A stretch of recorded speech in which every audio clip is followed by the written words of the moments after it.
Okay. Has that come up on yours as well? Yep. Right. Okay, ready? Yep. Right.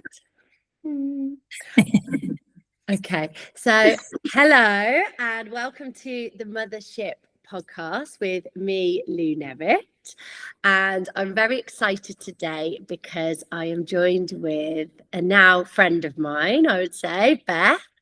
And Beth is a matrescence educator and founder of the Matrescence Project, which is a platform to support women through their matrescence and all the shifts that come with it. So hello Beth. Hi. Hello. Thank you for joining me today. I'm welcome. Very excited. And Beth's just come off the back of launching officially the Matrescence Project. So with that in mind, what is the key thing that listeners can get from listening to our chat today? I think for me, and it's kind of comes from my overall mission, which obviously you'll hear more about, but my goal is for mothers to understand that what they go through when they become a mum has a name. And it's really that simple, because I think what a lot of mothers struggle with is to be able to articulate their feelings.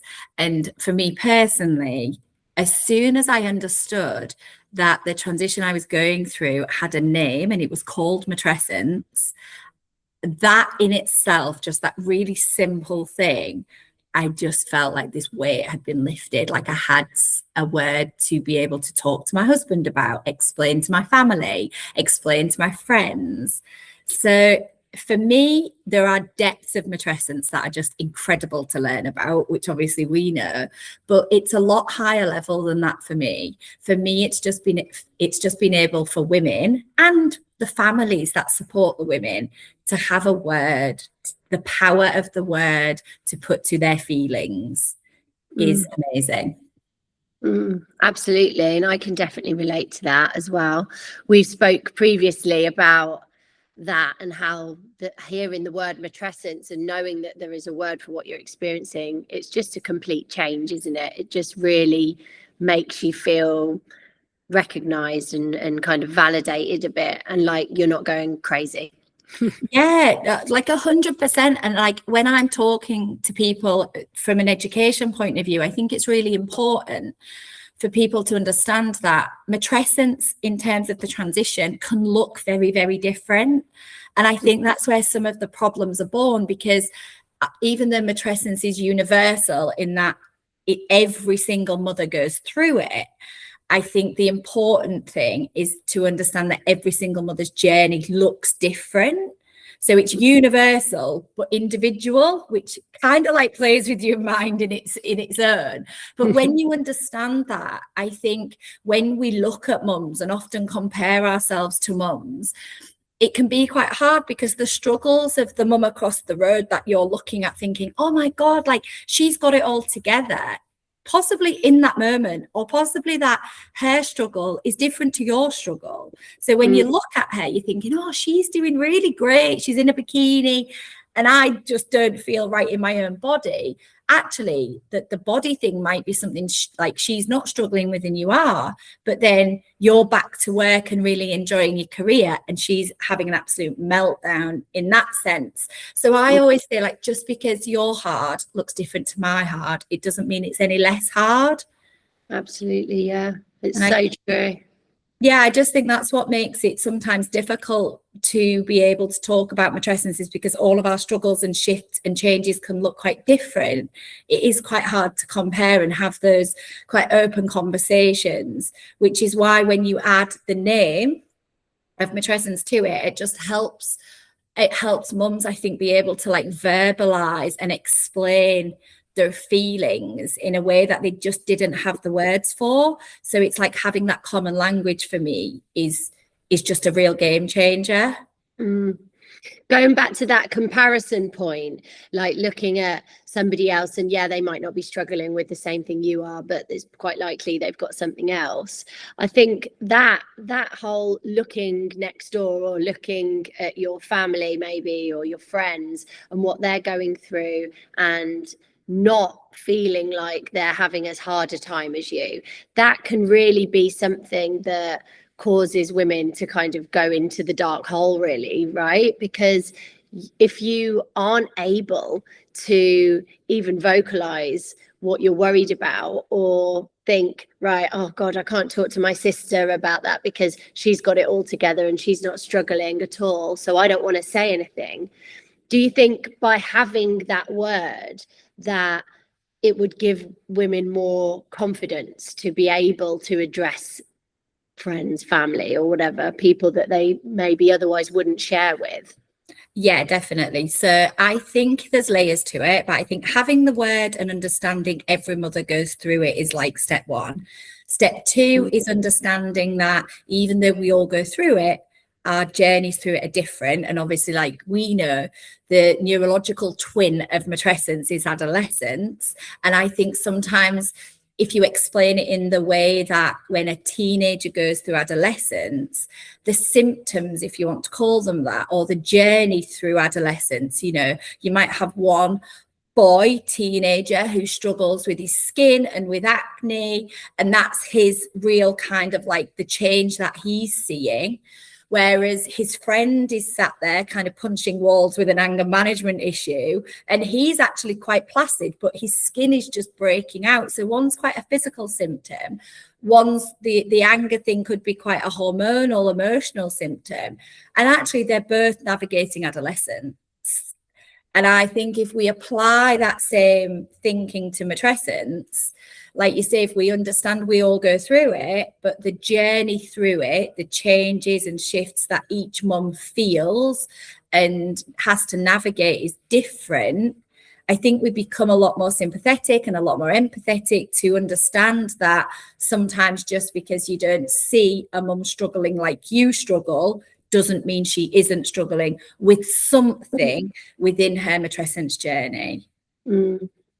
And I liked what you said earlier about you're not just educating the women themselves or the mums themselves, but it's also about educating everybody around them, because well, what a difference that makes if people actually understand what's happening to you without you having to tell them. I mean, that would be a great place to get to, wouldn't it? If everybody imagine like do the teenagers.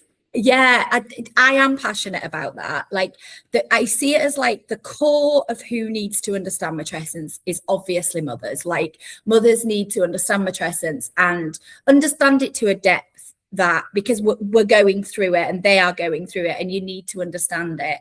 But I am really passionate that mothers cannot do this work in secret, which generally tends to be how it happens, because we discover it at 2 a.m. on Instagram and we find a network of other mums who understand matrescence and feel passionate about it, and we connect with these women and we kind of go off into, you know, rooms in the house, you know, we join an online community, and all of that is incredible and it's 100% work that is needed. And we get as mums a lot of validation from that, because that's exactly what I did. But then what would happen is I'd like come downstairs to like a kid that needed to go in the bath, or the other one needed put into bed, a tea needed making, and you'd flip back into real life and my husband might say like, oh, what have you been doing? And I'd be like, oh, it's just like a thing. I'm learning about a thing. And I had like a moment where I realized that like the work I was doing was brilliant, and I was understanding about my matrescence, I was understanding myself, I was shifting my mindset on how to navigate this transition. But if my partner or my mum, my sister didn't understand matrescence or know about it, like what good was it? So kind of, yeah, like a big part of my mission is to take matrescence at a higher level, because they might not need to understand it to the depth that we go. No. But at a high level, men should understand what matrescence is, that the fact that every mother goes through it, it's the transition that happens to their partner, to their wife when they have a baby. And really, if we flip the script, it's how they can then support us, because it's kind of not their fault. Like we can't even find the words ourselves. So it's like, how can we expect them to support us through a transition we don't even know we're going through? Yeah. So that, you know, there's no kind of shade. It's just trying to make sure that they have that understanding and acknowledgement at a high level. Like, you know, men in our lives, families, so like sisters or brothers or friends, maybe work colleagues, you know, people who we interact with day to day. Wouldn't it be incredible if they understood matrescence as well? And I think leading on from that, going into the workplaces as well, like when people are, which is something that I keep coming across a lot recently, so it's kind of in my mind, when people are going back to work, when women are returning to work after being on maternity leave, and that can be a huge transition. I mean, you've experienced that yourself, right? Yeah. And going back into a workplace after this massive upheaval of your life, and then being treated like you've just been on a big holiday, you know, that's something that I think there's so much work to be done in that area as well. But then it also comes up, you're up against so much when you start talking into workplaces, you know. Yeah, like 100%. I think the back to work thing is so big because so much pre-motherhood, I find women's identity is so tightly wrapped in their job and their career, the skills that it's taken them to get that job and get that position pre-motherhood. Generally, what I find are not the skills that are going to get the same woman through motherhood. So the independence, the control, the being really organized, all of those things that kind of get you up that career ladder. And then you kind of go away, you have this huge, like your whole world is just tipped on its axis when you go through motherhood. Like I always say, I have like the lens of matrescence, which means that you can't really look at any area of your life through the lens of matrescence and it not be different. Every single part of your life has changed. So then you go back to what was a job pre-motherhood, just expecting to slot back in. And when we say it in the context of matrescence, we're kind of asking an impossible task of women, mothers, to go back into that job as if nothing has changed. And I think it's that point when women go back to a job after maternity leave that they often find that really hard, like inner split or push and pull of matrescence, because it's like, like all of a sudden, all of these changes that you might not have even recognized in those early few weeks or months really hit quite hard when you try to go back to work, because it's like part of your old life almost. Like leading on to that bounce back culture, isn't it? You're not only expected to bounce back physically, you're also expected to bounce back to your old social life or your old social environment, to your relationship, how it was before, to your, as you say, your work as you were before, and you're just completely different. I love that analogy of the lens because it's like, so true. There is nothing that is the same, really. Maybe some change more than others, but there's really no area that's kind of exactly the same as it was before. And it drives me mad, that whole idea. And I was really trying to get back to who I was before, and that was where the problem lay. I don't know about you. Yeah, 100%. And I think there is this, I think why I'm so passionate about people understanding matrescence is because I feel like so many of those issues that you've described, which I fully felt when I became a mum, I just didn't expect it. I just kind of naively just thought things would go back to normal and I'd be the same person just with a baby. But I think the understanding of matrescence just gives us that knowledge and that level of education as to like that this is a developmental transition that a woman goes through when she becomes a mum, and like it's irreversible. It can't be undone. You can't go back to being a woman once you've become a mum. And when you just understand those really simple concepts that the transition is irreversible, again, once you become an adult and you have gone through adolescence, you can't be like, oh, actually, can you take these hairs from my arms. I Take want me to go back to school. Like, you can't do it. It's just impossible. And I think that's the same for matrescence. And I think just when we understand that really simple concept of it being irreversible, it kind of takes that pressure a little bit off the mums to keep this battle going of trying to reach this pre-motherhood point of either your social life or your job or your relationship, or, you know, just everything's kind of shifted. And I think there, like, I do want to say, like, I find a lot in my work and when I'm speaking to mums, a lot of that comes with quite a negative kind of narrative. It's like, oh, you know, like, not really in motherhood, but I was, oh God, she's changed. Oh my God. It's like, it's always a really bad thing. It's like, actually, this change that comes with matrescence is magical. It's incredible. It's like, you are like expanded in a way that you can't even articulate. Like, your relationships, yes, they are different. And yes, they are turbulent. And yes, there's points where you have to find this new ground. But life isn't worse. Life isn't like, you know, sometimes I do miss my old life.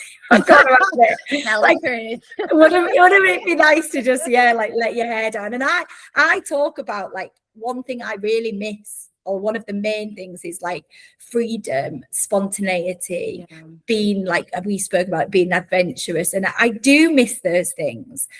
And there are some things where you think, oh yeah, I wish, you know, that could be different. But in the main, I don't like it when people, I think generations now or generations before, you know, coming after us, fear motherhood and fear matrescence. I don't want it to have that narrative. I don't want matrescence to be this thing that is feared. I think with knowledge comes power, and with knowledge comes understanding, and actually understanding that yes, things will change, but it's an incredible transition. And I suppose educating people on exactly what happens with matrescence will hopefully get that message across, because I think we spoke about it before. When you're pre-kids, or even when, well, probably especially when you're pregnant, you don't necessarily want to be told anything that could change in a difficult way, you know. So maybe that's how you prepare the pregnant women for all the positive things. But I think it's difficult because when you haven't experienced something, it's very difficult to understand it, to understand what it is, right? So even if maybe you are pregnant and open to learning about it, can you quite understand it to the level? I don't know. No, I don't think you can. And I try to often, when I'm thinking about educating matrescence, I think of it as like neutral ground. So I have this concept called the sum of motherhood. And I will often say that the sum of motherhood, I mean, I did have a bit of a gambling reference in there, but I tried to take that out. Because all right, I like horse racing. But the sum of motherhood is this concept that at some point you might be in a negative, and at other points you might go up into a positive, and then you might come back down. So like, it's the idea that, you know, you have this baby and it's like you go like plus 100 points because it's like, oh my God, this is amazing, like love I've never felt. And then you kind of realize that your social life takes a bit of a dive and you can't go out, and then you come back down 50 points, and then you go, you know, and it's this idea that you keep getting like a plus and a minus and a plus and a minus. But the sum of motherhood overall is that you'll be up. Yeah, I love that. That's a great analogy, and it's so true. Yeah, so and it's not anything to do with a night in the casino and how you like. I promise. But yeah, like it's this idea once in a while. Yeah, it's like, it's not a positive or a negative thing. It's not. There'll be both of those things. There'll be, you'll lose a lot, but you'll gain a lot. And I often, like, you know, we've kind of spoken briefly about this, but like when people ask me like about if I've lost anything in motherhood, like if I lost anything, I always say I lost dancing. And they're like, what do you mean? Are you a dancer? I'm like, definitely not like a professional dancer. But for me, dancing is wrapped up in like, it's my social life. It was going out. It was being on a dance floor, like chucking your arms in the air. The music's too loud. And it's that freedom that I felt in that. So it's not like literal dancing, although I did lose it for a while. It's the feeling that comes with. After I had kids, it was like, I was like, am I ever going to get that back? Am I ever going to wake up at a festival with not a care in the world and stand in a field listening to music? And the story is, yes, you will get that back. And I think there's lots of talk on social media about like having it all. And the way I see it is, across the lifetime of being a mother, you will have had it all. Like, I will have had moments on the dance floor. I'll have had moments when I couldn't be on the dance floor. I'll have nights where I'm sleepless and sleeping on the kids' floor because they're poorly. And I'll have had the career. I'll have had it all. You just can't always have it all at the same time. Yeah. And when people say like about, you know, feeling that real pressure of those early trenches of matrescence and those early days of motherhood, I was like, am I ever going to get that back? And I have. I've been on nights out. I've stood under a glitter ball, a disco ball, and let my hair down. And yes, it is a bit different. But yes, I have got back there. Yeah. Yeah, that's it. And I think really life before kids is still like that as well. I think, you know, you kind of, when you think about life before, you kind of think about all the things that maybe you miss or maybe you don't get to do anymore. But actually, there's a lot of stuff that I'm really glad that I don't get to do anymore, and that I'm glad that my life is different now into those ways. And that's all part of growing up, right? I've really resisted growing up for a long time, but yeah, it is part of it. And you do change, and your views change, and what you like change, and what your body wants to do changes. 100%. And it's that idea, isn't it, that the changes are normal, the changes to be expected. But I think pre-kids or pre-motherhood, we just have a little bit of resistance to that for whatever reason. But I think it's, you know, in educating about matrescence, it's making it really visible and really transparent that these changes are going to happen, and it's really normal, and every mother feels these changes, but, you know, maybe in slightly different ways. Like the push and pull for different mums is different, but the changes and the shifts are to be expected. Yeah. And do you think that the world is starting to take a bit more notice of this now? I don't know whether it's because of my algorithm or what, but it does feel like a lot of celebrities or people in the public eye are not necessarily talking about matrescence, although I am seeing that more kind of so on social media or globally, but talking about real experiences of motherhood. Like, I've seen a load of different reels and videos of various celebrities that you would look at from an external point of view and be like, they've got it all, you know, and then actually hearing them talk about how difficult they found XYZ with motherhood. Do you get that feeling too, that everything is starting to wake up, or is it just us because we're in the world? I agree. I love it. Like, I've seen clips of like Michelle Obama, Rihanna, Keira Knightley, and I am just like, wow, I love that. And those clips just do validate mothers in the same way that we romanticize motherhood from like films. Do you know, like how, you know, we need that influence from social media, from celebrities to validate that, wow, everyone's finding it hard. So yes, I do. And yeah, I do think there is, you know, the word matrescence is definitely being picked up and recognized a lot more. But I will admit, working in this space, I do feel a resistance to the word matrescence and the world wanting to adopt it. So I guess if I was to put on a super critical lens, I think the world has been quite happy for mothers to mother quietly and just get on with it over there for a long time, because I think that's what mothers have done an incredible job at just getting on with it, navigating it, picking up all the slack. And we don't ask for a lot, to our own detriment. So I think the world, the healthcare system, the workplace, corporate companies, men have got so used to us doing that.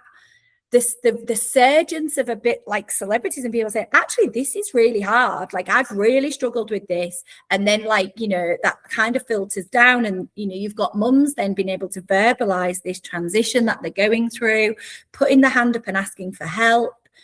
That's becoming an inconvenience for society. And workplaces are thinking, oh, hang on a minute. This is great. Whoa. This is great for our ESG or like social value tick box. But if women have got a label to put to this transition they're going through, and then that label then in turn means that they need support and a framework and structure and help back into work, that's costing us money. Yeah. Hang on a minute. We don't want to have to do all this extra work.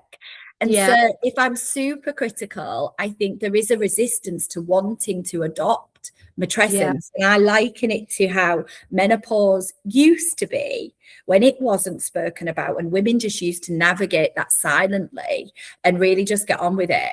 And I used Davina McCall as I just remember, I don't know if it was my age, because I was a bit older, but I want to say maybe about 10 years ago, I feel like Davina McCall just got hold of menopause and just threw it into the limelight. Yeah. On the back of that, there is now you'd struggle to really go into a workplace and them not be talking about menopause, supporting women through it. There's policies, there's legislation. And I think it's incredible. But I think from an infrastructure perspective, from a society perspective, that has taken quite a lot of resource, money, time, job roles. And I hope to God that is going to happen for matrescence. But I feel that pushback and that resistance, because I think women have done such an incredible job at doing it well for everyone else. Yes, exactly. So yes, I see it in the media, and I think that's fantastic. But yes, I do feel a resistance working in this space to people other than mothers wanting to adopt it. Yeah. And I think also for what you said with the box ticking, it's all very well having policies or structures in place, but actually to get the people within the teams or the management or the just culturally in any big organization that's not made up of only women, even in that case, some women, if they, some people, I've experienced it myself before, that there is this mentality of eye rolling, with parents coming back and needing to leave early, or which from a business point of view, you can get it if you feel like, oh, how come they're getting to leave early and I'm having to do extra work. But to shift that, I think there needs to be a big look at actually how things can change, how can these women or men, parents, be expected to manage both and still do well at work if they're going to go back to work as parents. I mean, it's a bigger conversation. Yeah, and that's where I think matrescence ultimately, when you look at a matriarch kind of system and the mother sitting at the center of that, the fact that when a woman goes through matrescence, it touches every area of her life. It then ultimately touches every area of society. And it's such a huge conversation. And I think that's where I go back to my mission, which is if I can educate at a high level for the world to understand that there is a word, and that matrescence isn't just a poetic idea and it's this made up word, and that it is this real tangible thing that is ground in principles, and it happens in this way. If I can educate in that way, then you'd hope, there's other people coming in at this side doing more societal work, and there's people coming in at this side looking at policy, and I think that's where the network of people educating or understanding matrescence, working in the motherhood space, is really exciting for to build this kind of infrastructure to support mums. That's what is really exciting. Yeah, absolutely. And what about, so how do you get this out to the world? How can people get involved or hear about what you are talking about? Yeah, so I do kind of laugh because I've been navigating my matrescence whilst wanting to build a movement to educate the world about matrescence, which there's some kind of irony in the fact that it's taken me so long. And I launched TMP, the Matrescence Project, last month, and genuinely, I kind of discovered matrescence and set this up in 2021, and it's taken me to 2026 to get to this point. But within that time, I've worked with so many mums in so many different ways, and it's taught me so much about where I sit in this world and what I want to offer. So going forward, I am definitely want to do more kind of talking and speaking podcasts, and really, like I say, just being able to impact these bigger, wider groups on understanding. The way I see it is mums are at such a difficult time. They've got no time. They're absolutely knackered. They're looking after babies. They haven't even got a minute. Like, you don't even go for a wee on your own. Like, you're cheek to cheek with like these babies constantly. And at the same time, people are then saying, make sure you talk about matrescence, tell your husband about this. And I'm like, we're asking the mum again to do something else. Yeah. So I'm like, I feel like I want my role to be like, I'll do it for you. I know you're busy. I know you don't even have a second to breathe, think, eat. So I would like to be the voice for the mums. I'd like to go on a podcast for men that's targeted at men to tell them about what their partners are going through, what their sisters are going through on the behalf of the mums. It's almost like I'm trying to take a job off your plate. So I'm going to be doing a lot more speaking. You can support me through my Instagram, and then I'm going to be running some online workshops, particularly for mums who want to dive a little bit deeper into what is this? Like, what are you talking about? Like, what is matrescence? What does it mean? What are like the foundations of it? Like, how can I understand it? How can I kind of name it in a way that makes sense to my family? How can I understand? So I have a tool called the Map of Matrescence, which lets mothers be able to see a real kind of visible kind of map of what matrescence looks like. Amazing. I'm doing some online workshops around that. My first one is at the end of May. Amazing. I can't wait. I'm gonna sign up to it. Yes. Great. So if people do want to find you or get more information on that, is it better to go to your Instagram, or what's the best way to do it? Yeah, so Instagram is there. My DMs are always open. Like, I love nothing more than having voice note chats with women who need to hear about matrescence, want to talk about matrescence. The website is also there, so the matrescenceproject.co.uk, which I love, by the way. Oh, thank you. It's going to be changed. I'm going to it's leading to a bit of a change, but there's just a bit of information content on there that'll just give you a bit more about what I do and what matrescence is. So yeah, website or Instagram. Great. Best way. Amazing. Well, thank you very much. I've loved chatting to you. I could chat to you forever. So thank you very much. And yes, I will link all the details below from your upcoming workshop and your Instagram. Thank you, Beth. Thank you. All right.